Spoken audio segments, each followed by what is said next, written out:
Père, merci pour ta présence, merci pour ton esprit, merci pour ta parole. Parle à ton Église, encourage, redresse, mais tire vers le haut aussi. Et propulse quelqu'un ici vers sa destinée prophétique. Dans le nom puissant de Jésus. Amen. On acclame le Seigneur. Alléluia.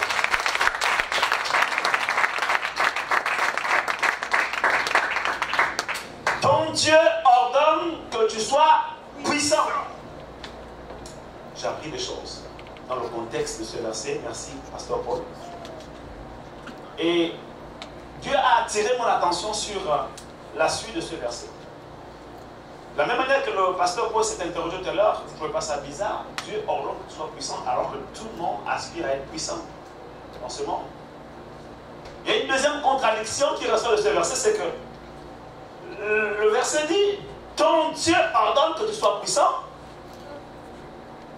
virgule, affermis, virgule, oh Dieu, ce que tu as fait pour nous. On a le sentiment qu'en fait, il y a deux personnages qui parlent dans ce passage. Il y a la voix prophétique qui s'élève et qui parle à David. Ton Dieu ordonne que tu sois puissant. Ou qui parle à Gisèle, qui parle à Clément, qui parle à Jérémie ce soir. Ton Dieu ordonne que tu sois puissant. Alléluia. Alléluia. Ça, c'est la voix de Dieu. C'est la voix prophétique. Ton Dieu ordonne que tu sois puissant. Et la deuxième partie qui dit affermi en Dieu ce que tu as fait pour nous. En fait, là, ce n'est plus la voix prophétique qui parle. Ce n'est plus Dieu qui parle. En fait, ce n'est pas Dieu qui a besoin d'être affermi. Quelqu'un le comprend ici? Amen.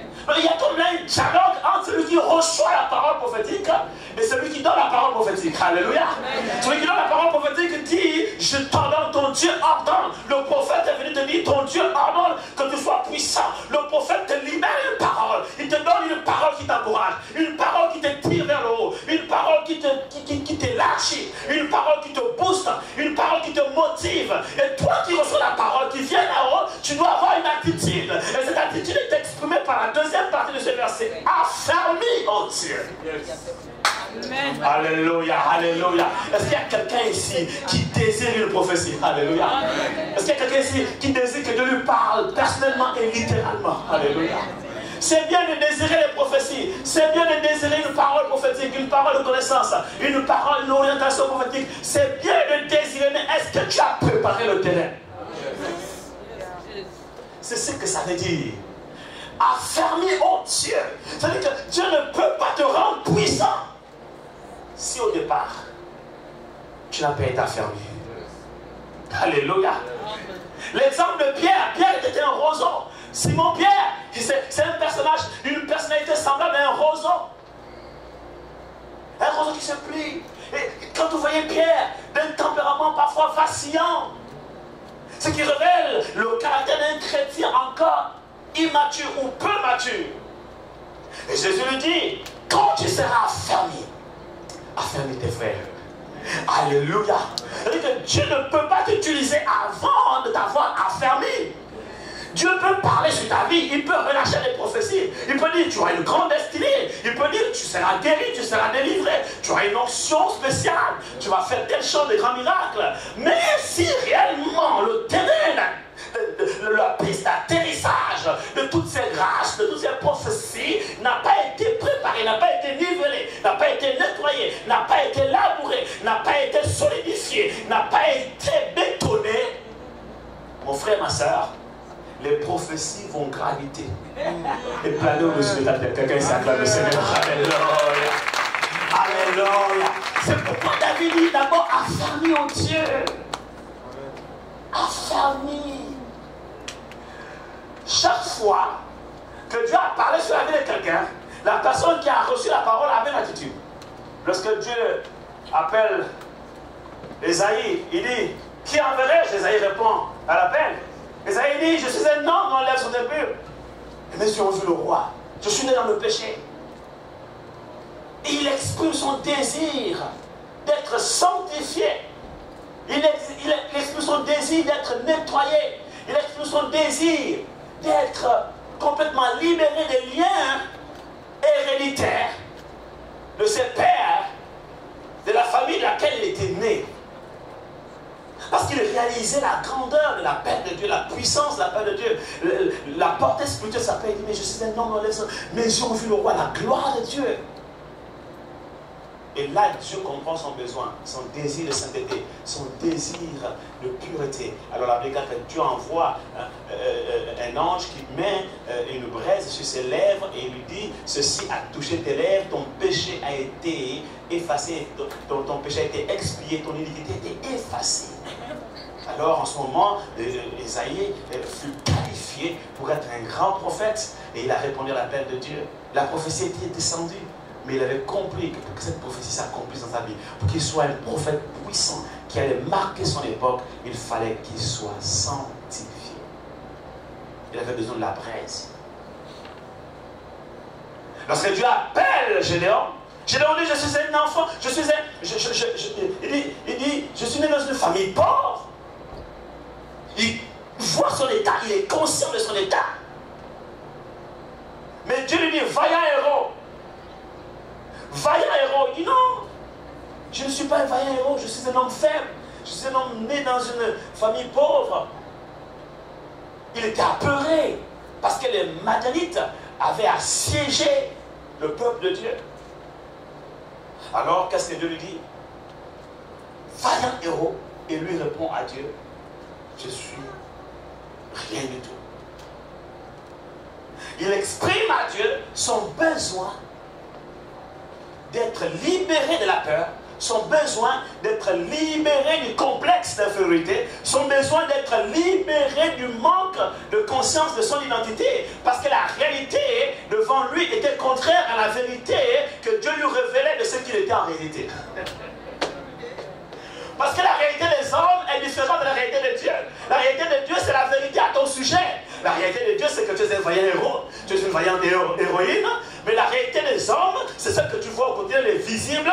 Ah, moi, je suis né dans une famille pauvre, je suis apeuré, regarde la situation dans laquelle je suis en train de battre du froment, je ne suis rien, je tourne en rond, ma vie n'est que échec, ma vie n'est que problème, ma vie n'est que combat.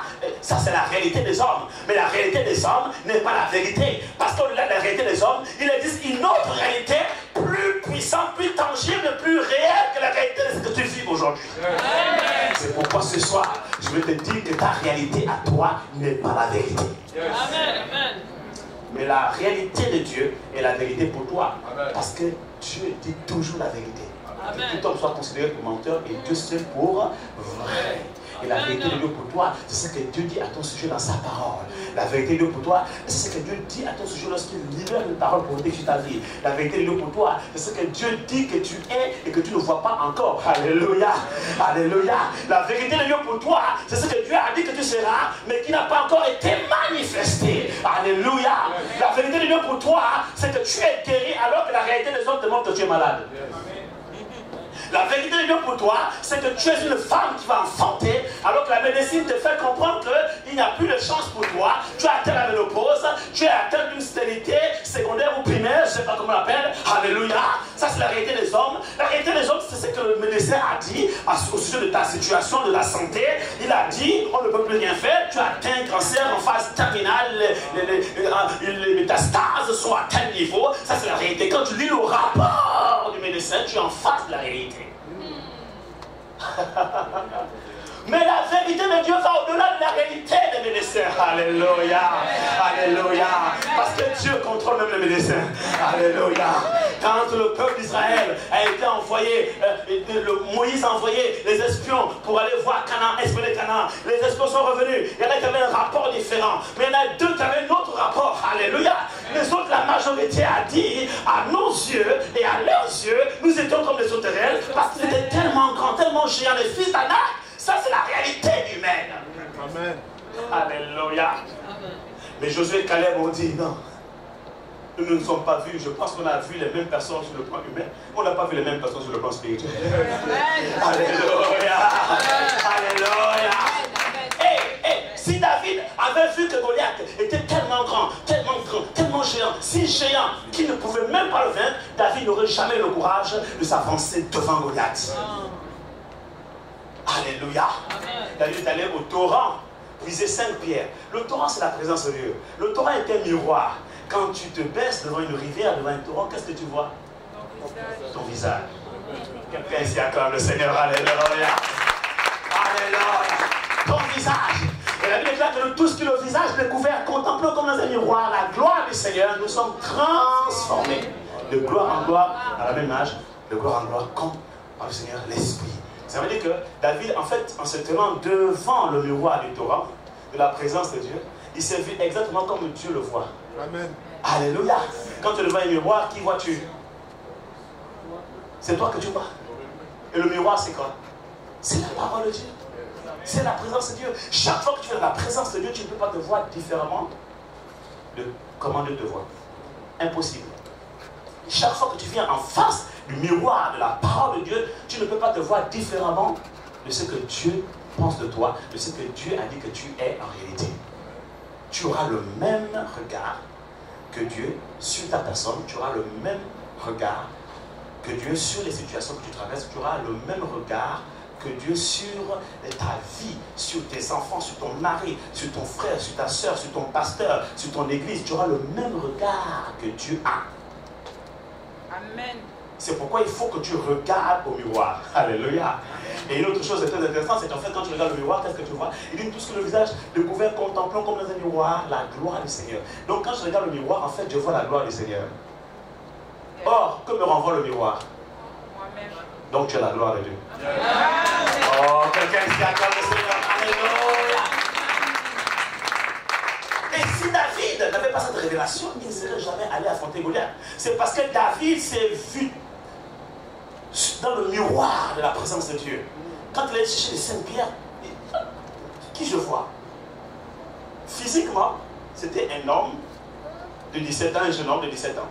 Et quand il s'est regardé dans le miroir, il s'est vu tellement grand, si grand, plus grand que Goliath, tellement géant. Alléluia!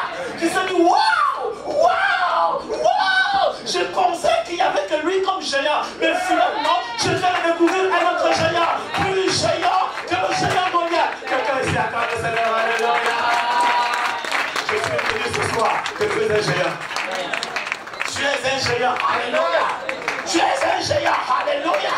Et comme David a eu la révélation de qui il est, alors il est venu avec assurance devant Goliath et il lui a parlé avec assurance. Quand vous lisez ce passage, oh mais quelle assurance, quelle éloquence, quelle force de conviction lorsqu'il parle à Goliath. Il dit aujourd'hui, je donnerai ta chair à manger aux oiseaux. Waouh! Les oiseaux du ciel vont manger ta chair. Et ses frères, regarde quel enfant orgueilleux. C'était pas l'orgueil, c'était l'assurance. C'est l'expression de la foi. Oh, quelqu'un ici acclame le Seigneur. Alléluia. Alléluia. Affermis, oh Dieu, ce que tu as fait pour moi. Qu'est-ce qu'il a fait de toi? Qu'est-ce qu'il a fait pour toi? Il t'a sauvé. Il t'a fait naître de nouveau. Tu es son enfant. Alléluia, tu es sa fille. Tu es son fils. Qu'est-ce qu'il a fait de toi? Qu'est-ce qu'il a fait pour toi? Qu'est-ce qu'il a fait? Il a fait des grandes choses. Il t'a pardonné. Il t'a purifié. Il t'a sanctifié par le sang de l'agneau. Il t'a lavé. Qu'est-ce qu'il a fait pour toi? Affermis, oh Dieu, ce que tu as fait pour moi. Pour nous. Qu'est-ce qu'il a fait pour nous? Tellement de grandes choses. On ne peut même pas les compter. Il déclare, compte les bienfaits de Dieu. Mets-les tous devant tes yeux. Et tu feras combien le nombre est si grand. En réalité, Dieu sait qu'on ne peut pas compter tout ce qu'on a reçu de lui, tout ce qu'il a fait pour nous. Mais quand on va commencer seulement à les compter, on verra combien il est grand. Comment on le verra? Parce qu'on ne pourra plus les compter. Alléluia. Parce que si tu arrives à compter ce que Dieu a fait pour toi, ça veut dire que Dieu n'est plus grand. Il est tellement grand que tu ne pourras pas compter le nombre de ses bienfaits. Acclame le Seigneur. Alléluia. Commence juste à les compter. Tu verras combien Dieu est grand pour toi. Et c'est ça. Lorsque tu réalises réellement ce que Dieu a fait pour toi, tu commences à être affermi. Tu commences à être reconnaissant. Tu commences à être quelqu'un qui ne vacille plus. Tu commences à être quelqu'un qui reconnaît que Dieu est capable. Et comme David a dit, le même Dieu qui m'a donné la force de tuer le lion, de déchirer l'ours, le même Dieu me donnera la force de vaincre cet incirconcis qui injure la main éternelle. Il tire cette assurance parce qu'il a le souvenir de ce que Dieu a fait pour lui. Il n'y a pas d'affermissement sans reconnaissance et sans le souvenir de ce que Dieu a fait pour toi. Voilà pourquoi les églises aujourd'hui, malheureusement, sont remplies de beaucoup de bébés spirituels qui viennent à l'église et souvent en train de demander à Dieu de faire des choses, mais ils oublient ce que Dieu a fait pour eux hier. Ils oublient ce que Dieu a fait pour avant-hier. Ils oublient ce que Dieu a fait pour eux depuis des années, pendant tout le temps qu'il est là. Ils oublient comment Dieu les a tirés du fumier, de la boue du péché, comment Dieu les a fait traverser la mer Rouge. Ils oublient, quand ils sont dans le désert, ils oublient que le désert c'est rien. Ils ont traversé la mer Rouge déjà. Alors qu'est-ce qui pourrait les tuer dans le désert? Si tu n'es pas mort dans la mer Rouge, qui te tuera dans le désert? Oh, quelqu'un ici acclame le Seigneur, alléluia. Alléluia. Affermis au Seigneur. Donc les hommes puissants sont d'abord avant tout des hommes et des femmes affermis. Amen. Quand Dieu te libère la parole prophétique, il ordonne que tu sois puissant. En fait, quand il ordonne, si tu as bien compris le message du pasteur Paul, il n'ordonne pas ici, Dieu ne t'ordonne pas d'être puissant comme un commandement. Ce n'est pas un commandement. Parce que souvent on dit que quand tu vois une phrase qui termine avec Z, à la fin c'est un commandement. Pas forcément. Toutes les phrases qui se terminent avec Z ne sont pas forcément à l'impératif. Quelqu'un me comprend ici? Il y a aussi des phrases d'encouragement. L'encouragement, il dit, sois joyeux. Sois fort. C'est un encouragement. Ce n'est pas un ordre. Alléluia. Et quand il t'ordonne d'être puissant dans ce contexte, quand tu as compris le contexte dressé par le pasteur Paul, un contexte de persécution, un contexte de guerre, un contexte de conquête, un contexte de bataille, de combat, en fait, Dieu est en train de t'encourager à être puissant. Donc en fait le langage de Dieu ici est un langage d'encouragement, d'exhortation, de motivation, un langage d'homme qui en fait quelqu'un qui veut te tirer vers le haut, un langage de quelqu'un qui veut te pousser vers ta destinée. En fait finalement le langage de Dieu ici est un langage prophétique. Alléluia. C'est pourquoi je suis d'accord avec le pasteur Paul, ce message thème est un thème prophétique. Dieu te motive, il t'encourage face à l'adversité, face aux épreuves, face à tes ennemis, face aux tribulations, aux persécutions, face à la situation que tu traverses, face au feu de l'épreuve, il te dit, sois puissant. Alléluia. Sois puissant. Et les églises sont remplies de beaucoup de bébés spirituels parce que tout le monde vient à l'église, mais tout le monde n'est pas forcément chrétien. Et tous les chrétiens qui viennent à l'église ne sont pas forcément affermis. Et nous avons beaucoup de chrétiens qui viennent à l'église, qui reçoivent, et qui oublient très vite. Ils reçoivent beaucoup de bénédictions de Dieu, mais ils oublient très vite que Dieu les a bénis en fait. Il y a une sœur pour qui on a beaucoup prié, parce qu'elle commençait à s'inquiéter, voilà, je risque de ne pas me marier, là je passe, etc. Je commence à atteindre la quarantaine, etc. Et puis finalement Dieu exauce, mais toutes les années qu'on a prié avec elle, durant lesquelles on a prié avec elle, c'était des années de preuve, de combat pour elle. On a vécu ce qu'elle a vécu. Elle est passée par des situations difficiles, elle n'est pas la question du mariage. Mais un jour, un jeune homme, tenez-vous bien, un jeune homme moins âgé qu'elle, un jeune homme moins âgé qu'elle de 10 ans, lui demande la main. Waouh! Et physiquement, quand vous les voyez, on ne voit pas l'écart d'âge, parce que le jeune homme aussi, c'est bon costaud. Baraka, etc. Et tout. Donc, ils forment un super beau couple. Elle s'est mariée, gloire à Dieu, etc. Maintenant, après le mariage, elle se plaint. Tout le temps, elle se plaint. Elle se plaint. C'est quoi, ma soeur, en fait, ton problème?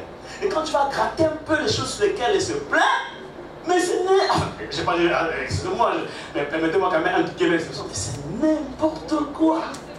C'est des choses de bébé. Oh mais là tu rentres comme ça, je passe toute la journée, ils ont déjà un enfant d'abord. Au départ, il y a des épreuves, voilà, tout ça. L'enfant, pas l'enfant, on a prié, l'enfant est arrivé, et puis finalement, l'enfant, elle a fait une fausse couche. Ah, il était abandonné, pourtant il a parlé. Je dis, mais attends, ma soeur, Dieu a dit que tu aurais un enfant. Tu aurais un enfant? Tu as fait tant d'années sans, en fait, avoir des rapports sexuels. Donc, tu es comme une voiture toute neuve, qu'on a acheté et qu'on a garé, qui n'a pas servi pendant longtemps. Maintenant, il faut redire. Quelqu'un ici acclame le Seigneur. Alléluia. Et très souvent, qu'est-ce qu'il faut faire? Il faut même faire des vidanges, des nettoyages et tout ça. Je dis, la grossesse que tu as eue là, c'est pas un problème, c'est pas une malédiction. Ce n'est pas la sorcière, la grand-mère. Non, non, c'est simplement une vidange. On acclame le Seigneur. Alléluia. Encore plus fort, plus fort, plus fort, plus fort. Dieu a fait une vidange. Et me fait, tu parles comme ça, hein, prophète, hein, parce que tu ne comprends vraiment pas, hein, parce que tu ne réalises pas vraiment ce que je dis. Je dis, si, je comprends. Je ne peux pas mieux comprendre que toi parce que c'est toi qui fais la chose. Mais je te parle de la part de Dieu. Cet enfant-là était un enfant de nettoyage. Acclame. Et je te dis, ma soeur, l'enfant que j'ai vu que tu auras, j'ai vu que c'est un garçon. Ce garçon-là viendra. Après, je pose la question. Mais finalement, l'enfant là, qui est parti là, qui a le fausse couche là, il me descend, il me dit que le sexe c'était quoi? C'était une fille. Je dis, c'est pas celui que j'ai vu. On acclame le Seigneur, alléluia. Quelqu'un qui s'acclame le Seigneur. Et puis quand la personne a des preuves comme ça, en fait, elle oublie les prophéties. Elle oublie même la signification, le sens des prophéties. Elle est tellement dans sa bulle. Elle oublie que Dieu l'a tiré de loin, que Dieu l'a fait ceci, Dieu l'a fait cela, que Dieu a ouvert le ventre alors qu'il ne faisait pas d'enfant. Elle oublie tout ça. Or, affermir au Dieu ce que tu as fait. Dieu a besoin d'affermir notre relation avec lui. Il a besoin d'affermir notre niveau de foi. Il a besoin d'affermir notre nouvelle naissance là. Il a besoin d'affermir. On est trop bébé. Voilà pourquoi on ne reçoit pas tout ce que Dieu nous donne.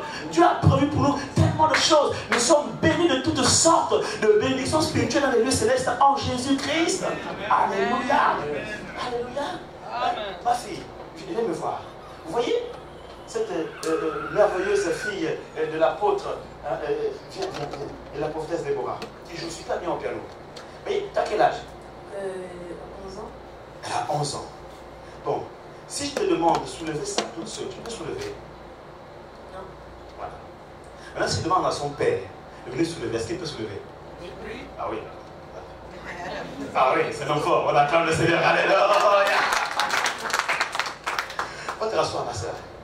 Mais si son père avait prévu que cet objet-là soit pour elle, est-ce qu'elle serait capable de soulever ça si elle n'a pas encore le gabarit, la force de son père? Non. En fait, c'est comme ça. Quand Dieu parle sur ta vie, les prophéties, toutes ces prophéties-là révèlent la vérité de Dieu à ton sujet. Révèlent la vérité de Dieu pour ta destinée. Révèlent la vérité de Dieu pour ce qu'il veut faire dans ta vie, pour ce qu'il veut faire avec toi et à travers toi. Ok? Mais tant que tu n'es pas encore affermi, ces choses ne peuvent pas encore descendre.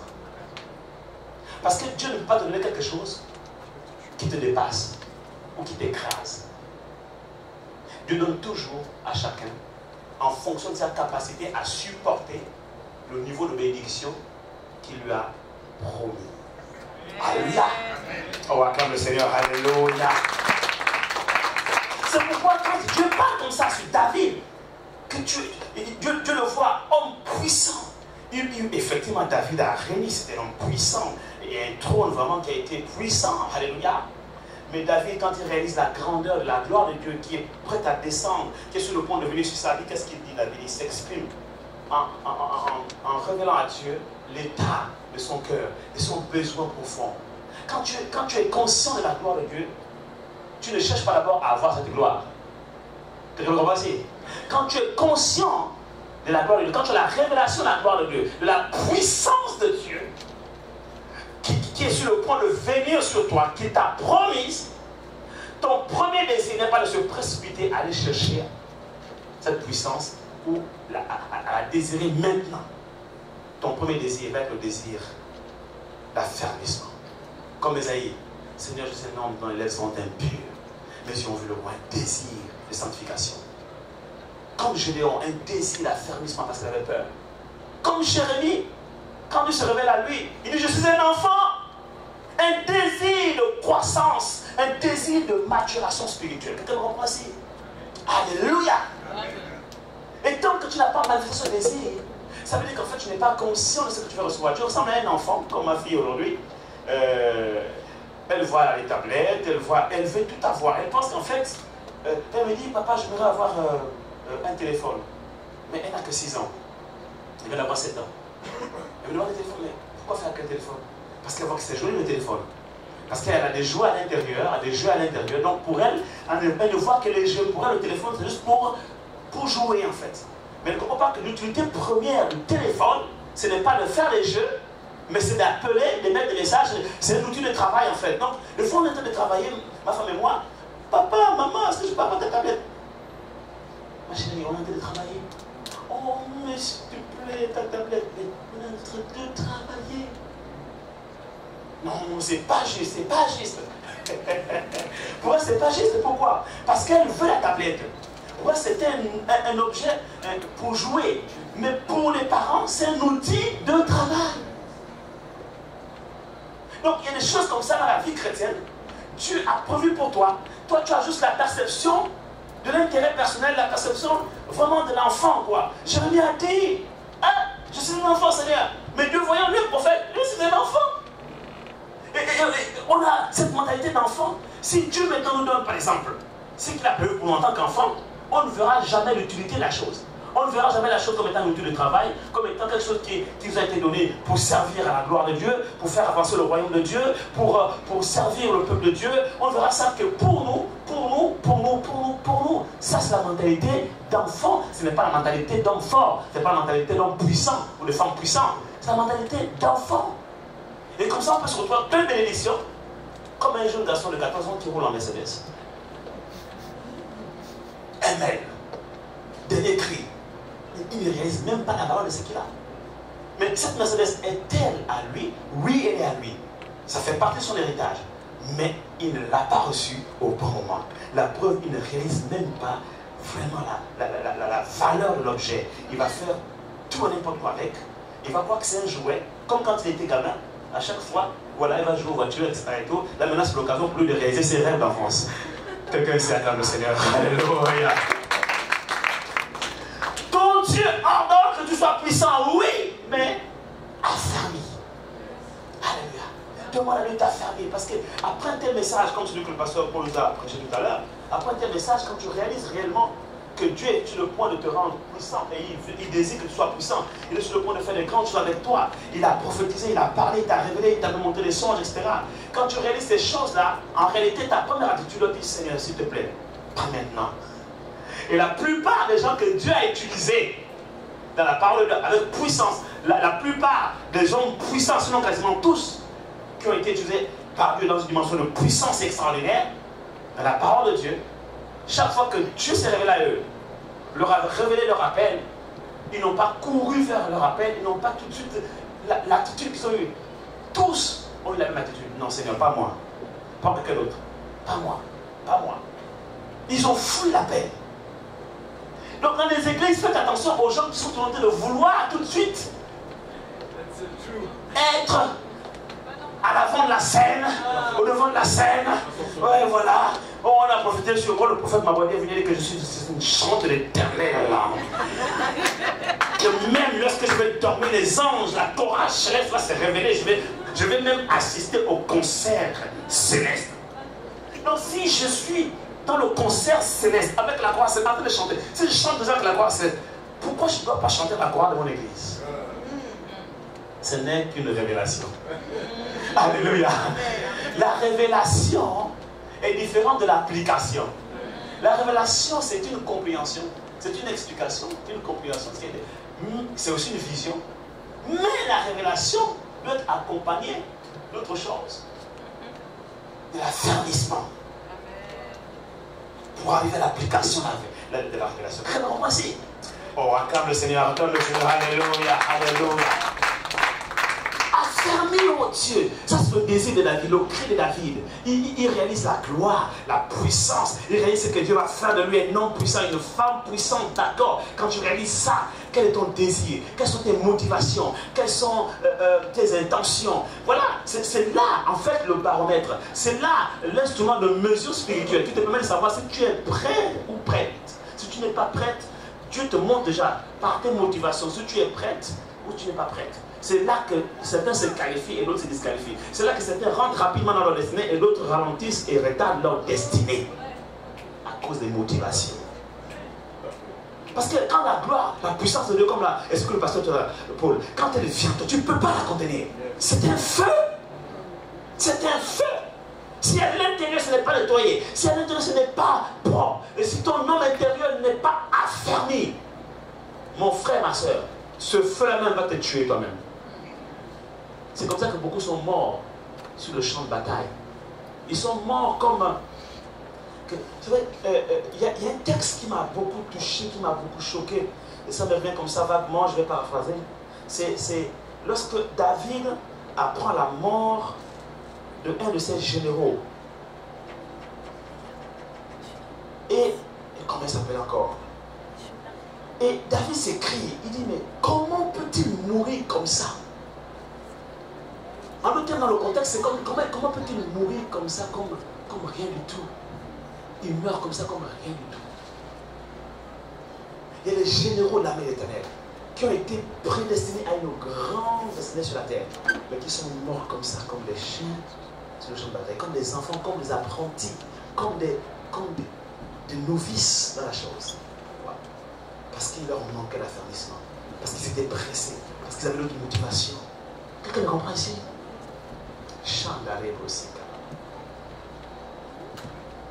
Affermer au Dieu ce que tu as fait pour moi. Affermer ce que tu as fait pour moi. Quand Dieu dit qu'il ordonne que tu sois puissant, j'aimerais te dire ce soir que Dieu ne te parle pas à toi, homme charnel. Parce que l'homme charnel ne peut pas être puissant. L'homme charnel est de nature faible. Oh oh. En nous, il y a je peux dire, deux natures. Il y a la nature charnelle, ce corps et l'âme qui est morte, parce que quand Dieu a créé l'homme au départ, l'âme n'était pas morte, l'âme était vivante. Mais bon, avec le péché, l'âme est morte. Donc l'âme actuelle et notre corps constituent la dimension de la chair. Et à l'intérieur de nous, il y a notre esprit. Vous me comprenez? Et cette constitution est différente chez les païens parce que les païens, ils ont un corps, une âme morte et un esprit mort. Mais les chrétiens, ils ont un corps, une âme qui, je vais dire, je reviendrai sur l'âme tout à l'heure. Ils ont un corps, une âme et ils ont un esprit vivifiant. Un esprit nouveau. Un nouvel homme en eux. L'être intérieur n'est plus un esprit déchu, mais c'est un esprit nouveau, vivifiant. Alors, ce qui se passe, c'est quoi? Cet esprit-là, on l'appelle le nouvel homme en Christ parce qu'il est né de Dieu à travers l'action de la nouvelle naissance. Vous me suivez? Mais lorsque tu es né de nouveau, tu es un homme spirituel, c'est vrai, mais tu es un homme spirituel à l'état de bébé spirituel. Tu es un être spirituel, mais tu es un bébé spirituel. Et ton âme a reçu la parole, mais ton âme n'est pas encore totalement sanctifiée. Et ton corps aussi n'est pas encore totalement sanctifié ou libéré. Par contre, ton esprit, oui, il a été régénéré, il a été recréé. Ton esprit est un esprit nouveau. Ton esprit, c'est le nouvel homme en Christ. Maintenant, quand on parle d'affermissement, en fait, on parle premièrement de cet esprit qui vient de naître de nouveau et qui doit grandir en maturité pour s'affermir, afin de quitter l'état de bébé spirituel pour devenir un homme spirituel, un homme puissant spirituellement. De sorte que lorsque cet esprit-là reçoit par le Saint-Esprit, parce que voyez-vous, quand on dit que nous sommes en Christ, ce n'est pas que nous sommes en Jésus. Jésus, c'est l'homme qui est venu sur la terre. Mais Christ, c'est l'esprit de Jésus. Quelqu'un me comprend ici? Donc quand j'accepte Jésus, en fait, je n'accepte pas Jésus, j'accepte Christ. Oh oh! Amen. Maintenant, quand je dis que Jésus est en moi, c'est une façon de parler. Ce n'est pas Jésus en chair et en os, le fils de Marie et Joseph, son père adoptif. Non! Ce n'est pas le fils de l'homme qui vient en moi. C'est le fils de Dieu qui vient en moi. Non, ce n'est pas Jésus qui vient en moi, c'est Christ qui vit en moi. Et Christ, c'est l'esprit. Christ, c'est le Saint-Esprit. Donc quand je dis que je suis en Christ, ça veut dire que mon esprit avec petit e, cet esprit-là, avec petit e, c'est que je suis parce que le vrai moi, c'est l'esprit. Nous n'avons pas un esprit, une âme, un corps. Nous sommes esprit, nous avons une âme et nous vivons dans un corps. Donc le vrai toi, l'esprit, quand tu dis que tu es en Christ, le vrai toi, en fait, le vrai toi est dans le Saint-Esprit. De sorte que le vrai toi, c'est-à-dire que ton esprit, avec petit e, fusionne avec le Saint-Esprit. C'est pourquoi la Bible déclare que si quelqu'un est uni au Christ, il devient une nouvelle créature. Amen. Quelqu'un acclame le Seigneur, alléluia. C'est-à-dire que ton esprit, avec petit e, s'unit à l'Esprit de Christ, fusionne à l'Esprit de Christ. Tu deviens en ce moment-là une nouvelle création. Tu nais de nouveau. Donc la nouvelle naissance n'est rien d'autre que la fusion de ton esprit avec le Saint-Esprit. Amen. Et quand tu as le Saint-Esprit maintenant, alors en ce moment-là, tu deviens une nouvelle création. Un être nouveau. Un être nouveau. C'est la différence entre toi et le païen. Et comme tu es dans le Saint-Esprit prendra ce qu'il a le Père et te le communiquera, te le transmettra. Il prendra la joie et te la transmettra. Il prendra la paix et te la transmettra. Il prendra l'amour et te le transmettra. Il prendra la patience et te le transmettra. Il prendra la bonne santé, la pleine santé divine et te la transmettra. Il prendra tout ce qui est dans le Père et te le transmettra. Mais toi qui? Toi l'esprit. Maintenant, toi l'esprit qui a reçu ces choses, tu as la responsabilité de transmettre ces choses à ton âme. L'esprit a reçu la joie du Père à travers le Saint-Esprit. L'esprit va transmettre cette joie à l'âme. L'âme souvent abattue, attristée. L'âme souvent opprimée, déprimée. L'âme souvent fatiguée. L'âme souvent découragée. Donc l'esprit va prendre ces choses et transmettre à l'âme. L'âme qui manque de paix, l'esprit va transmettre la paix. L'âme qui manque d'affection, l'esprit va transmettre l'amour. Quelqu'un me comprend ici? Maintenant, c'est au rôle de l'âme de véhiculer ces choses dans le corps. Il travaille en fait en série. C'est le travail à la chaîne. Donc si ton âme n'est pas réellement en bon état, ton corps ne sera pas aussi en bon état. C'est pourquoi il déclare que je souhaite que tu prospères à tous égards, comme prospère l'état de ton âme. Quelqu'un ici acclame le Seigneur. Alléluia. Donc en d'autres termes, quand Dieu dit qu'il t'ordonne, ton Dieu ordonne que tu sois puissant, il ne parle pas à ton âme, il ne parle pas à ton corps, il parle à ton esprit. Amen. Et si l'esprit est fortifié, est affermi, si l'esprit est puissant, alors l'esprit est assez fort pour transmettre cette puissance à ton âme. Alléluia. Et vous savez que c'est le travail, le plus gros travail de la vie chrétienne, c'est d'assujettir l'âme, à assujettir la chair, car la chair a des désirs contraires à ceux de l'esprit. Alléluia. L'esprit a des contraires sur la chair. C'est quoi le désir de l'esprit? C'est la paix, la joie, la patience, la joie, la foi, le fruit de l'esprit. C'est ça que l'esprit manifeste au quotidien. Maintenant, l'esprit est bien disposé, cependant la chair est faible. Et cette chair a des désirs contraires à ceux de l'esprit. Quand l'esprit veut se réjouir, la chair est abattue et veut se mortifier et veut s'apitoyer. Vous comprenez? La chair a besoin qu'on attire l'attention sur elle, qu'on sache que non, elle est triste. Il faut qu'on arrête un peu tout, qu'on aille un peu la voir, qu'on lui rende visite, qu'on aille l'encourager. Elle ne vient pas à l'église, pourquoi? Il faut qu'on la téléphone. Est-ce que quelqu'un me comprend ici? Amen. Oh, l'esprit de nouveau, il ne souffre aucun complexe d'infériorité, donc une frustration. L'âme est frustrable, mais l'esprit est infrustrable. Amen. Quelqu'un ici acclame le Seigneur. Alléluia. L'âme est facilement blessable, mais l'esprit, l'homme fort, insensible. Tu peux regarder l'esprit de haut en bas. Tu peux toiser l'esprit. Tu peux injurier l'esprit. Sans effet. Sans effet. L'âme est attirée par les désirs, la chair, la tentation.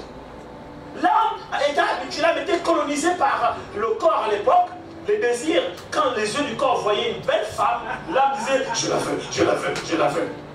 Pendant des siècles, des années, durant depuis ta naissance, l'âme a été habituée à un seul langage, c'est le langage du corps. L'âme était vraiment colonisée, esclave du corps. Vous comprenez que ce n'est pas facile pour lui maintenant, il a un autre maître qui est l'esprit. Il faut reparamétrer, alléluia. Il y a un reparamétrage à faire, alléluia.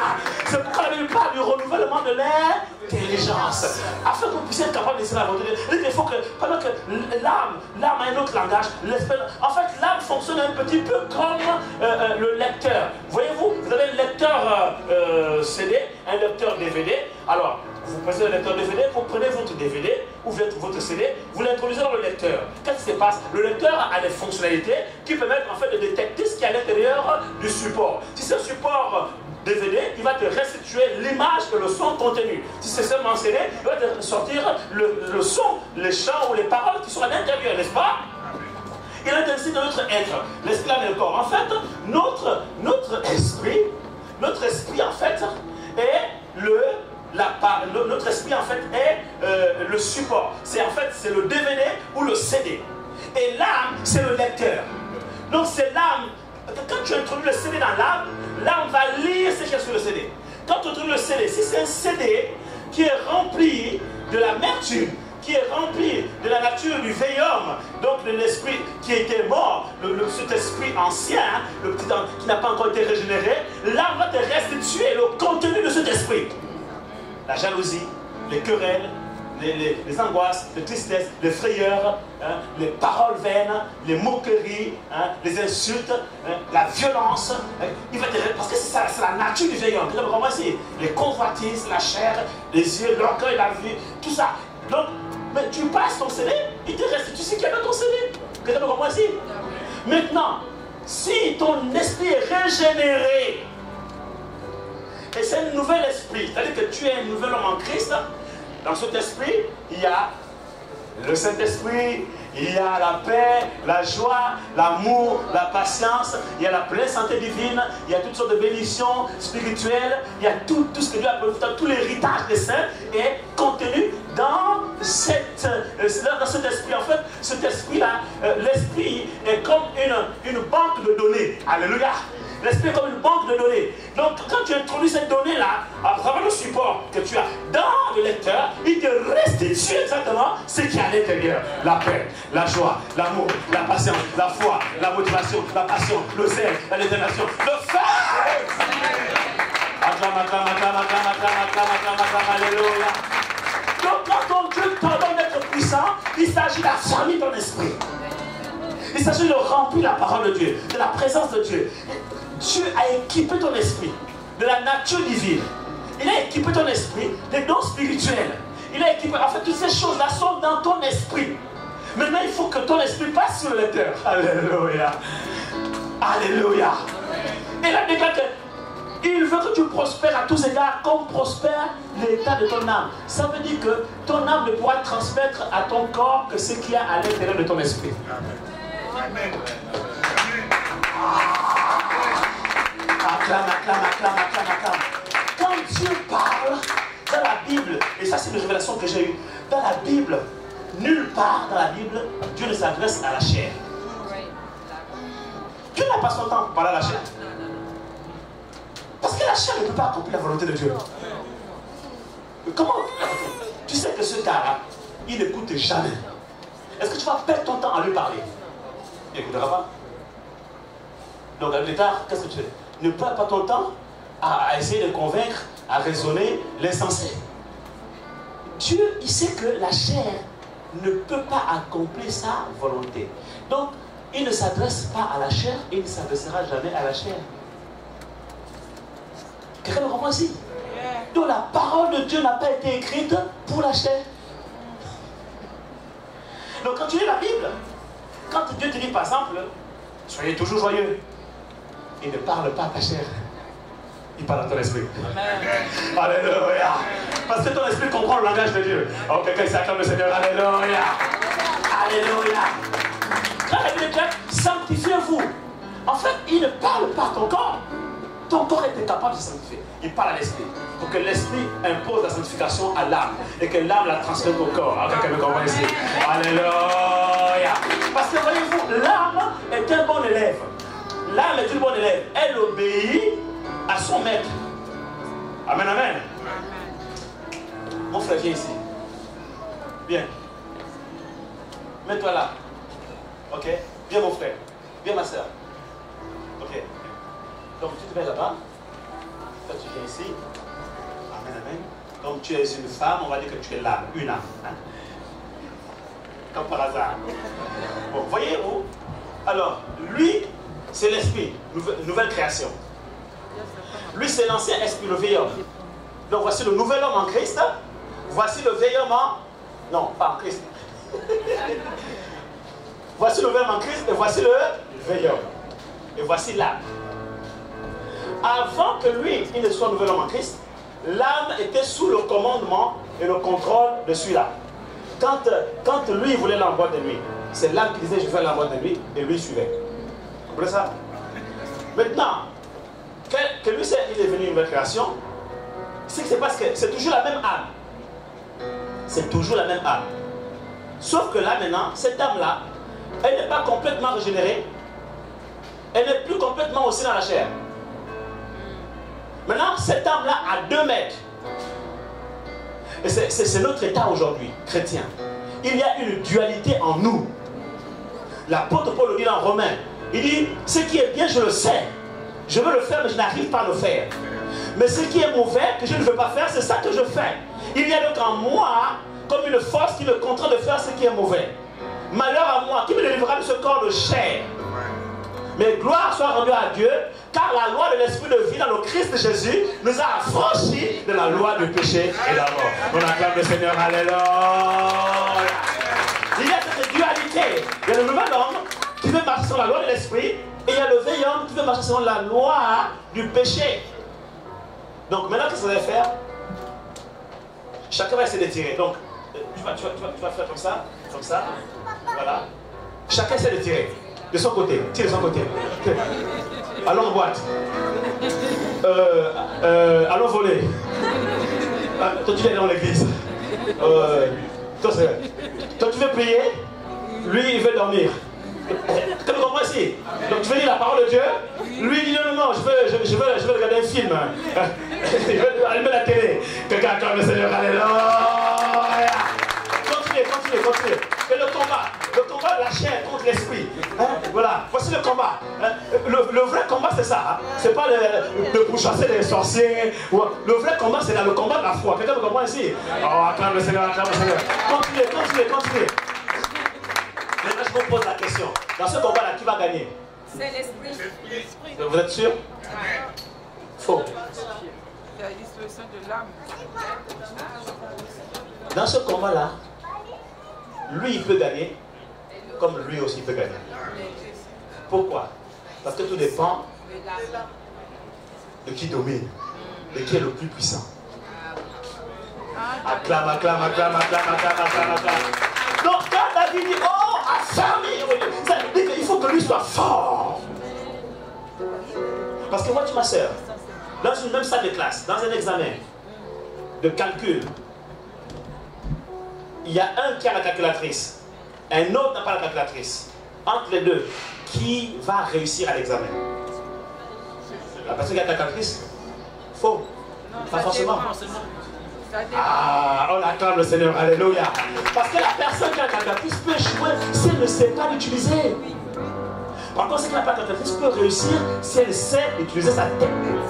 C'est que c'est pas dans le monde aujourd'hui, c'est ça. Voilà pourquoi certains chrétiens ne réussissent pas. Alors qu'ils ont la calculatrice, ils ont le Saint-Esprit et les païens réussissent. Oh, acclame. Alléluia. C'est-à-dire que nous, dans le Saint-Esprit, on est bien placé pour être puissant dans ce monde. Pour régner dans ce monde, dans toutes les sphères d'influence, le gouvernement de la terre. Mais cependant, les chrétiens sont à la ramasse. Pourquoi? Parce qu'ils sont restés à l'état bébé spirituel. Acclame. Donc quand Dieu te dit, ton Dieu, sois puissant, il veut d'abord fortifier ton homme intérieur. Sois un géant spirituel comme David, un géant spirituel comme Josué et Caleb, un géant que tu te vois tellement géant que rien sur la terre ne peut t'arrêter. Tu n'as pas le droit de te regarder plus grand que ton frère, mais tu as le droit de te voir grand, tellement grand qu'aucun géant ne peut t'arrêter. Quelqu'un ici acclame le Seigneur, alléluia. Donc dans ce combat, c'est le plus fort qui gagne. Oui. Merci pour vous asseoir. Merci. On les encourage. C'est le plus fort qui gagne. Et je vais terminer en disant ceci. La grâce que nous avons, c'est que Jésus a dit, vous recevrez une puissance. Dynamis, ça a été expliqué tout à l'heure. Une puissance. C'est-à-dire que cette puissance-là, c'est un dynamo. C'est-à-dire qu'une machine qui fabrique, qui génère, qui produit une énergie de puissance de façon permanente. Qu'est-ce qu'il faut maintenant faire? On a besoin seulement de se brancher à cette puissance, à ce dynamo, d'être connecté à ce dynamo pour recevoir régulièrement la puissance. Donc l'esprit a besoin de rester en contact, en connexion avec le Saint-Esprit. C'est pourquoi l'apôtre Paul dit que l'amour de Dieu le Père, la grâce de Jésus-Christ notre Seigneur et la communion du Saint-Esprit soient toujours avec vous. Acclame, acclame, acclame, acclame, acclame, acclame, acclame. Quand tu es à la communion du Saint-Esprit, tu es ravitaillé continuellement. Le Saint-Esprit te transfuse. Il y a une transfusion permanente. Hein? Il y a une infusion permanente. Alléluia. Tu reçois la vie de l'Esprit, la présence de Dieu, la force de Dieu, la puissance de Dieu. Et cette force qui vient dans ton esprit, elle a fallu ton esprit, elle te rend fort, mais la même force, elle est transmise à ton âme. Ton âme est régénérée. Alléluia. Ton âme est restaurée. Ton âme est renouvelée. Et la même force est transmise à notre corps aussi, par le même esprit qui a ressuscité. Jésus-Christ dans les morts ne se contente pas de nous faire naître de nouveau et de donner à notre esprit une nouvelle nature. Le même esprit qui a ressuscité Jésus-Christ dans les morts donnera aussi la vie à nos corps mortels. Acclame, acclame, acclame, acclame, acclame. Il faut que le Saint-Esprit traverse ton âme. Traverse ton âme pour atteindre ton corps. Et si tu es malade, tu seras guéri. Parce que ton âme a été là, restaurée, ton âme a été guérie, ton âme a été prospère. Elle prospère, alors ton corps aussi prospère. Alléluia. Ton âme est dans la joie, ton corps aussi est joyeux. Alléluia. Ton âme est forte, ton corps aussi est fort. Alléluia. Ton âme est vivante, ton corps aussi est vivant, vigoureux, et plein d'énergie, plein de vitalité. Et rien ne peut t'arrêter. Ton âme est passionnée de Dieu. Ton corps aussi adore le Seigneur avec passion. Quelqu'un s'y acclame le Seigneur. Alléluia. Ton âme elle est soumise au Saint-Esprit. Ton corps aussi est soumis au Saint-Esprit. Ton âme respecte Dieu. Ton âme a la révérence, la crainte de Dieu. Ton corps aussi craint Dieu. Alléluia. Ton âme est une âme qui désire ardemment Dieu. Oh, ton corps désire tellement Dieu que tu n'as même plus le temps de manger. Ça devient facile pour toi de jeûner. En fait, je vais te donner la clé. Le secret pour jeûner. Sans peine. C'est pourquoi je vous ai dit que l'homme ne vivra pas de pain seulement. C'est-à-dire que quand tu as compris ce passage-là, tu comprends tout. Regardez un corps. Quand Dieu l'a créé, la poussière, ça ressemble à un monument en fait. Un monument. Enfin. Vous voyez? Comme ça. Imaginez un corps. Mon frère revient. Oui, revient. Je le prends lui. Dieu l'a créé, le corps est là. Il n'y avait pas encore l'esprit à l'intérieur. Sans l'esprit, est-ce que ce corps tiendrait debout? Non. La preuve, quand l'esprit s'en va, l'homme meurt, n'est-ce pas? Il ne peut plus tenir. Voilà comment on était avant que Dieu n'envoie son esprit en nous. Il a créé juste le corps. Le corps ne pouvait pas tenir. Ok? Et pour que le corps tienne, il a fallu que Dieu souffle son esprit en nous. Et quand il a injecté son esprit en nous, il nous a infusé de son esprit, il nous a transfusé de son esprit. Alors en ce moment, le corps tient. Alléluia. Alléluia. Écoutez-moi, c'est un peu marrant, mais c'est très profond. C'est ce qui se passe aujourd'hui. Les chrétiens qui ne sont pas infusés, transfusés du Saint-Esprit tous les jours, ont un corps fatigué, un corps malade, un corps mourant, un corps affaibli. Ils sont comme ça. La vie, les épreuves, ils ne peuvent plus tenir. Ils sont accablés, ils sont acculés, ils sont fatigués. Ils viennent à l'église comme ça. Les chanteurs ont du mal à les faire décoller la louange, l'oration. Les prédicateurs ont du mal à les faire décoller, même si le message est tellement puissant. Les pasteurs sont étonnés. Comment? C'est tout ce que ça vous fait, c'est tout. C'est tout. Ils sont comme ça. Pourquoi? Parce qu'à l'intérieur, c'est vide. C'est vide. Quelqu'un ici acclame le Seigneur. Quelqu'un acclame le Seigneur. Quelqu'un acclame le Seigneur. Parce que le Saint-Esprit n'a pas pris le contrôle total de son être. Il n'est pas rempli du Saint-Esprit. Mais dans un proverbe, il est écrit: l'esprit de l'homme le soutient dans la maladie. Mais l'âme abattue, quand sera-t-il pour elle? Ça veut dire quoi? Ça veut dire que même dans la maladie, quand tu remplis cet esprit, ton corps tient ferme. Alléluia. Tu ne vois plus, tu ne vois plus, tu ne sens plus la douleur. Même si la douleur, tu peux la résister. Parce que le Saint-Esprit est rempli en toi et rien ne peut résister aux aiguillons du Saint-Esprit. Quelqu'un ici acclame le Seigneur. Acclame le Seigneur. Acclame le Seigneur. Viens. Laisse ton âme vous s'abattre. Tu es tellement rempli de cet esprit que la tristesse ne peut plus résister. Quelqu'un me comprend ici? Lorsque les critiques arrivent, les calomnies, tu es tellement blindé par le Saint-Esprit que rien ne peut. Ton corps ne peut pas être affaibli. Ton corps ne peut pas céder. Tu marches avec assurance. Tu marches avec conviction, élégance. Tu marches avec détermination. Il n'y a rien qui t'arrête. Tu avances vers ta destinée. Il n'y a rien qui t'arrête au nom de Jésus. Acclame le Seigneur. Oui, l'esprit de l'homme le soutient à la maladie. L'esprit de l'homme le soutient au sein de l'épreuve. L'esprit de l'homme le soutient à l'abattement. L'esprit de l'homme le soutient à la dépression. L'esprit de l'homme le soutient à toutes les circonstances. Le secret, c'est l'esprit. C'est l'esprit. C'est l'esprit. Affermi au Dieu. Affermi ce que tu as fait pour moi. Tu as fait pour moi beaucoup de grandes choses. La première, tu m'as fait naître de nouveau. Ça, c'est le plus grand miracle de ma vie. Et si tu as pu opérer le plus grand miracle de ma vie, je suis convaincu que les autres miracles, tu les feras. Si tu as pu recréer un nouvel esprit, tu peux recréer un nouveau corps. Acclame le Seigneur, alléluia. Alléluia, alléluia. Et si tu as pu recréer un esprit nouveau, tu es capable de recréer un nouvel œil. Oh, tu es capable de recréer une nouvelle oreille. Tu es capable de recréer un nouveau pancréas, un nouveau foie, un nouveau poumon, un nouvel estomac. Tu es capable de recréer de nouvelles entrailles afin que j'enfante. Alléluia. Si tu as réussi à ressusciter, Jésus est mort, tu as ressuscité, mon esprit est mort, tu seras capable de ressusciter tout ce qui est mort en moi. Acclame, acclame, acclame, acclame, acclame, acclame, acclame, acclame. Oh, rends grâce à Dieu plus fort que ça. Alléluia.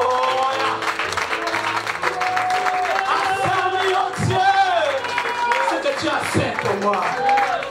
Je suis conscient que tu veux que je sois un homme puissant, que tu as réservé pour moi beaucoup de grandes choses, que tu veux que je puisse influencer mon environnement, que tu vas faire avec moi les grandes choses. Quand je regarde avec les yeux de l'esprit à travers le miroir de ta parole, le miroir de ta présence, le torrent, je vois spirituellement la vérité de qui je suis. Mais j'ai besoin, Seigneur, pour que ces choses deviennent évidentes et manifestes. Oh, que tu affermisses. Affermis mon esprit, Seigneur. Affermi. C'est le cri de mon cœur. C'est le cri de l'Église. C'est le cri du peuple de Dieu.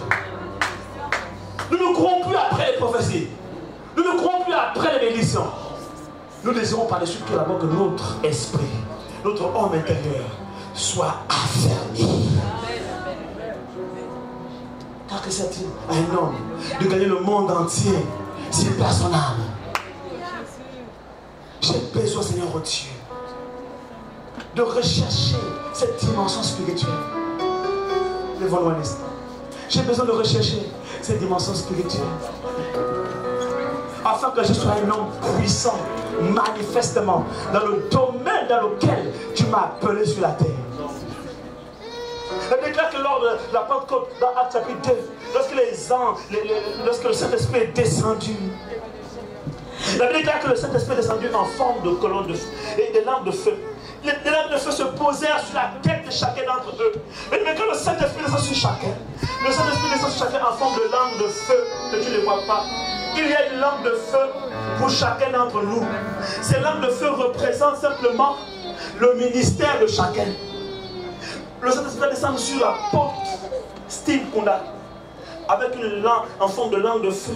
Sa langue de feu n'aura pas la même forme que ma langue de feu, n'aura pas la même forme que la langue de feu de l'évangéliste prophète apôtre Rémi Bale, n'aura pas la même forme que la langue de feu qui descend sur la tête du pasteur prophète Paul Lotte ou encore la prophétesse Déborah. Chacun d'entre nous reçoit sa langue de feu avec la forme qui correspond à sa destinée sur la terre.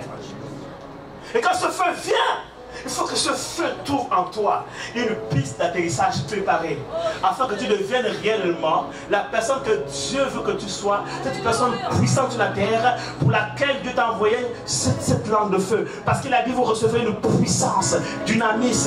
Dynamis ne vient pas sur les gens juste pour faire joli, pour faire guili-guili. Ça vient sur toi pour faire de toi la personne que Dieu veut que tu sois sur la terre, pour que tu accomplisses les œuvres que Dieu a préparées d'avance pour toi sur la terre, que tu sois ce temps que Dieu veut que tu sois sur la terre. Puissant, un puissant évangéliste qui va dévaliser le camp de l'ennemi, qui va arracher les armes des puissances des ténèbres, sortir les jeunes de la drogue, sortir les musulmans de leur mosquée et les transporter dans le royaume de lumière, sortir les femmes de la débauche, de la prostitution, sortir les femmes des violences conjugales, sortir les femmes des blessures intérieures de leur cœur, de leurs âmes, de leur passé et les transporter dans le royaume de lumière. affermis ton esprit afin que ces choses deviennent possibles. Oui, elles deviendront possibles. Elles deviendront possibles. Lève ta voix. Elles deviendront possibles. Je dis qu'elles deviendront possibles. À partir de ce soir, elles deviennent possibles. Elles deviennent possibles. Elles commencent à se manifester. Elles commencent à se manifester.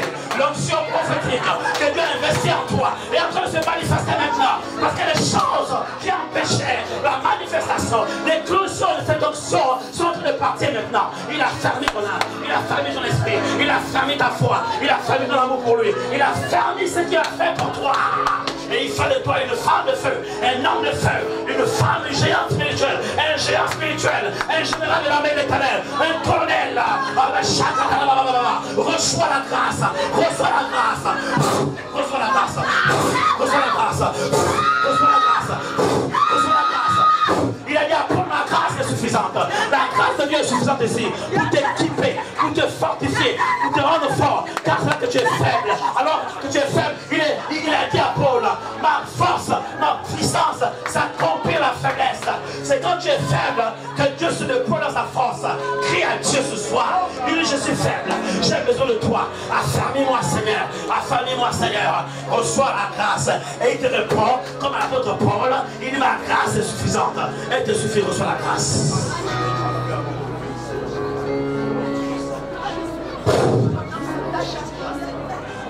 Amenez-moi ici, toutes les personnes sont saisies par l'onction. Je vais retirer la grâce. C'est la grâce. Et c'est pas fini, c'est pas fini. C'est la grâce, c'est la grâce. Ah, l'onction est ici. Voyez-vous, homme de Dieu, pendant que tu m'amènes les gens, homme de Dieu, l'apôtre Paul dit, il avait eu le châle. Vous me comprenez ici? L'apôtre Paul avait eu le châle. Vous me comprenez ici? Ma soeur, une châle. Et la Bible explique, les châles, pasteur Paul, les châles en question, c'était quoi? Un ange de Satan. Qui le tourmentait, un ange de Satan qui le souffletait. Et l'ange de Satan c'est quoi? C'est un démon. Imaginez l'apôtre Paul dans sa chair est tourmenté par un démon. Et il prie Dieu pour le délivrer. Dieu lui dit, ma grâce te suffit. Ça veut dire quoi? Ça veut dire qu'en fait, la grâce qu'il y a sur toi est suffisante pour neutraliser l'action des démons dans ton corps. Acclame le Seigneur, acclame le Seigneur, acclame le Seigneur, alléluia. Il y a une grande grâce sur toi, une grande grâce sur toi. Ah, viens, viens, viens, viens. Il y a une grande grâce sur toi pour briser les chaînes, pour briser les chaînes, pour libérer la captivité. Ce qui t'empêche d'être affermi et d'avancer et d'être cet homme puissant. Ah, reçois la grâce, elle est suffisante. Reçois la grâce, Père, que personne ici, que nul ne soit privé de cette grâce. Au nom de Jésus, reçois la grâce. Sa grâce est suffisante. Elle est suffisante. Au nom de Jésus, sa grâce est suffisante. Elle est suffisante. Elle est suffisante. Sois fermé dans tes reins. Sois fermé dans tes os. Sois fermé dans ton être intérieur. Sois fermé et renouvelé dans ton homme intérieur. J'entends dans mon esprit ces paroles pour toi. Ne t'inquiète pas dans ton corps. Il y a des maladies, c'est vrai. Mais quand ton homme extérieur s'est détruit, ton homme intérieur se renouvelle dans la connaissance de Christ. Alors la vie qui est générée par ton homme intérieur va être transmise, va être véhiculée dans ton âme et dans ton corps. Et le Saint-Esprit en toi rendra aussi la vie et la santé, la pleine santé divine à ton corps mortel. C'est pourquoi tu ne mourras pas. Tu seras guéri. Non seulement tu seras guéri, mais encore bien mieux, tu seras rempli et tu seras en bonne santé, en pleine santé divine. Tu ne tomberas plus malade.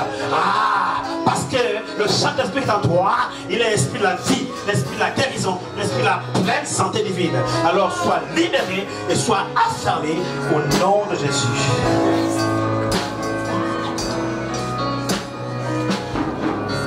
Pasteur Paul, cette femme est une prophétesse. Et je vois dans mon esprit qu'elle a été beaucoup attaquée. Je vois des humiliations. Je vois des accusations sur sa vie, sur sa personne. Je vois des hommes et des femmes qui se sont dressés contre elle. Je ne sais pas pourquoi. Et je ne sais même pas savoir. Et le but du diable, à travers cette personne, était d'éteindre le feu. La gloire de Dieu qui est dans sa vie et la freiner dans l'élan de sa course vers sa destinée prophétique. Je vois des accusations, des injustices, je vois des calomnies. Oh my God! Aïe, aïe, aïe, aïe, aïe, aïe. Homme de Dieu, je ne sais pas. J'entends mon esprit. Il y a des gens qui ont même voulu la séparer de toi. Et des accusations tellement fortes qu'ils ont voulu la séparer de toi. C'est-à-dire que je ne sais pas qu'est-ce qu'ils ont raconté, mais le but était que le but du diable, pas des hommes, parce que le diable passe par les hommes, il utilise les hommes, on n'a pas de temps contre la chair et le sang. Le but était de te séparer de cette femme, parce que cette femme-là est une puissance pour ton ministère. Cette femme-là est une force pour votre ministère. C'est une aide, et plus qu'une aide, une protection pour ton ministère. Alors ils ont tout fait. Je vois des flèches qui ont transpercé son cœur, son âme, qui l'ont blessé. Je ne sais pas d'où ça vient, qui a fait, mais l'origine, c'est le diable. Le coupable, c'est le diable. L'auteur, c'est le diable. Que Dieu pardonne les personnes par qui le diable est passé. Mais aujourd'hui, je vais déclarer, le diable était menteur. C'était menteur. Tout ce qu'il a dit, toute parole qui a été relâchée contre ta vie, je les brise aujourd'hui. Toute langue qui s'est levée contre toi en justice, je les condamne. Je les condamne. Je brise les malédictions de la langue. Je brise les malédictions de la sorcellerie contre ta vie. Je brise les malédictions des œuvres des ténèbres contre ta vie. Je déclare qu'aujourd'hui tu es libéré et tu es restauré dans ton âme, dans ton cœur. Au nom de Jésus. Et tu as fermé ton esprit. Tu es au-dessus de ces choses maintenant. Tu prends la hauteur. Tu te ris de tes ennemis. Même quand tu entendras encore ces choses, ça ne te fera plus aucun effet. Ce sera sans effet. Sans effet. Il n'y aura plus aucun ressentiment, aucune douleur. Ce sera la preuve que Dieu l'a fermé. Qu'il a fermé. Je dis qu'il a fermé. Il a fermé. Il a fermé. Des gens vont transpercer les cœurs. Des gens vont transpercer les cœurs et les pousser à la repentance, et les amener à la conviction de péché, de justice et de jugement. Des gens vont propulser les hommes face à Dieu. Des gens vont traverser les frontières des nations. Des gens seront demandés dans les conférences, dans les séminaires, dans les colloques. Des chants vont être chantés au chevet de lit des gens mourants. Des chants vont accompagner les personnes âgées dans leurs derniers jours. Des chants vont accompagner les personnes mourantes. Des chants vont consoler les cœurs brisés. Des chants vont redonner l'espoir à ceux qui sont complètement découragés. Oh, des chants vont redonner l'espérance à ceux qui sont complètement abattus. Des chants vont relever les femmes courbées. Des chants vont relever les couples, va restaurer la relation entre un homme et une femme. Des chants vont restaurer les relations entre parents et enfants. Des chants vont restaurer les nations. Des chants rendront le pays habitable. Quelqu'un ici acclame le Seigneur. Alléluia. Alléluia. Homme de Dieu, j'entends mon esprit 200. Apôtre Steve, 200. My God. J'entends restitution. Restitution. Il y a un temps maintenant pour la restitution. Il y a un temps pour la restitution. Merci Seigneur. Dieu multiplie. Oh my God. Alléluia. Dieu multiplie les 200 au centuple. Il multiplie les 200 au centuple. Qu'est-ce que ça veut dire? Il dit, dans mon esprit, j'entends, c'est que les sauterelles ont dévoré. Je te les restitue maintenant. Alléluia, alléluia. Je ne sais pas, 200 c'est quoi? Est-ce que c'est 200 euros? Est-ce que c'est 200 dollars? Est-ce que c'est 200 quoi, Seigneur? Mais le plus important, c'est que Dieu va restituer. Il va restituer. Ces 200 là, il va les restituer. Alléluia. Je vois dans ce chiffre 200 une restitution et une multiplication. On acclame le Seigneur. On acclame le Seigneur. Excusez-moi, parce que parfois le prophète ne voit pas tout. Je ne peux dire que c'est que je fais ce que j'entends. Parfois même je ne comprends pas comme c'est que je libère. Si je pouvais avoir plus de détails, je l'aurais donné, je les aurais donné. J'entends 200. Est-ce que tu as appelé des biens matériels, des bijoux qui avaient une valeur de 200 quelque chose? Je ne sais pas. Mais j'entends mon esprit, restitution, multiplication. C'est pour toi, homme de Dieu. C'est pour toi. C'est pour toi. Viens ici, homme de Dieu. Je prophétise la restauration, la restitution, la multiplication. À partir de ce chiffre 200, qui est peut-être un chiffre multiplicateur de Dieu, qui a une valeur spirituelle que Dieu seul le connaît, mais je prophétise à partir de ce chiffre un nouveau départ, un nouveau commencement, de nouveaux horizons au nom de Jésus. Un chant nouveau au nom de Jésus. Reçois la grâce de Dieu au nom puissant de Jésus. Et je déclare que maintenant, les champs fleurissent. C'est une nouvelle saison. Les champs blanchissent. C'est une nouvelle saison. C'est un chant nouveau qui vient maintenant à toi. Ah, tout ce que le diable a volé, Dieu te le restitue au nom de Jésus. Quelqu'un ici acclame le Seigneur. Il acclame le Seigneur. Il acclame le Seigneur. Ton Dieu ordonne. que tu sois puissant.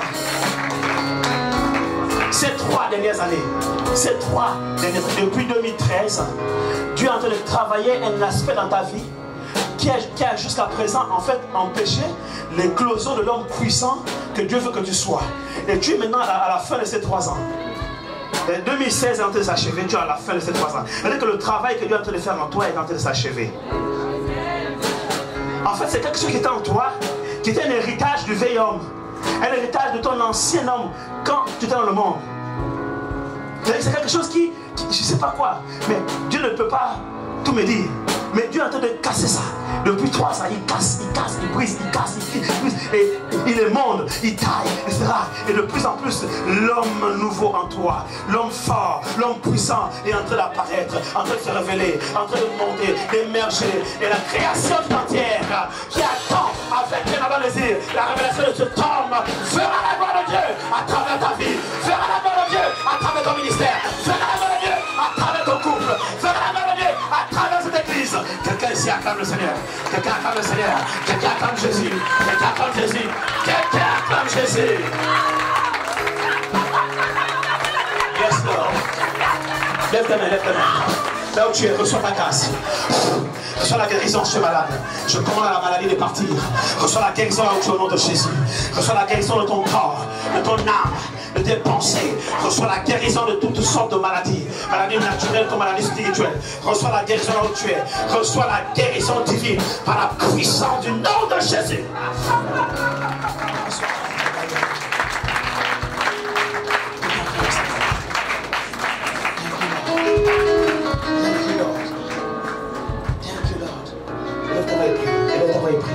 Lève ta voix et prie, rends grâce à Dieu pour ce que tu entends, ce que tu vois, ce qu'il a fait pour toi. Commence à compter les bienfaits de Dieu.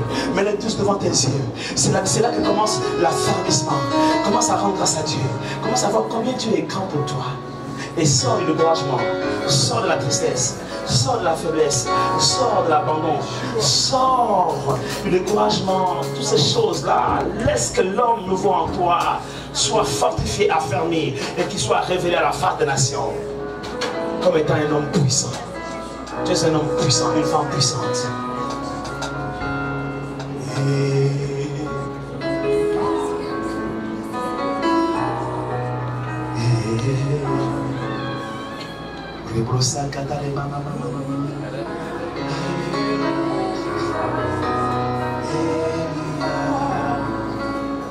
Lève tes mains dans le roi des rois.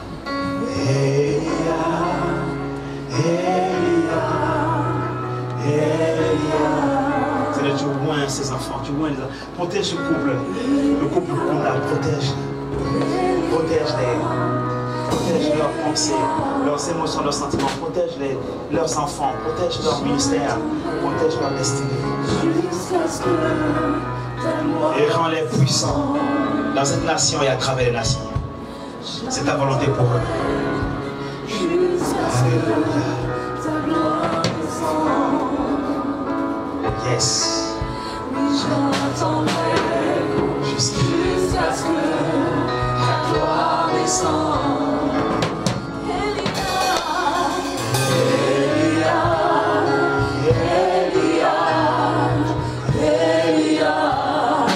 L'onction qui a sur ta vie, qui a commencé à se manifester, ce n'est que le début. Il arrive un moment où les gens seront attirés à toi comme un aimant qui attire les objets. Oui. Je veux une telle forte onction sur ta vie. Peut-être que tu n'auras même plus besoin d'aller vers les gens. Tu es tellement allé vers les gens, dans les cités, dans les quartiers, dans les rues. Je te vois en train de prêcher dans les rues, en train de prêcher dans les métros, dans les bus, dans les transports en commun. Je te vois en train de prêcher l'évangile. Tu as payé le prix. Tu as payé le prix. Au prix des sacrifices, au prix des nuits de prière, au prix des tribulations, au prix de la honte, au prix du rejet. Tu as payé le prix. J'entends mon esprit le temps arriver où tu n'auras plus besoin d'aller vers les gens parce que je te vois d'une onction tellement puissante. Cette onction agira dans ta vie et à travers ta vie comme un aimant qui va tirer les âmes, comme un aimant attire les objets. Et la puissance de Dieu est tellement forte dans ton corps et à travers ton corps Par ton contact, les malades seront guéris. Les démons fuiront des corps. Tu seras étonné, exploitateur, des miracles que Dieu va opérer à travers toi, sans même que tu n'aies ouvert la bouche. L'onction qui avait été répandue sur les révalistes comme tel que Charles Finet, cette même onction vient sur toi.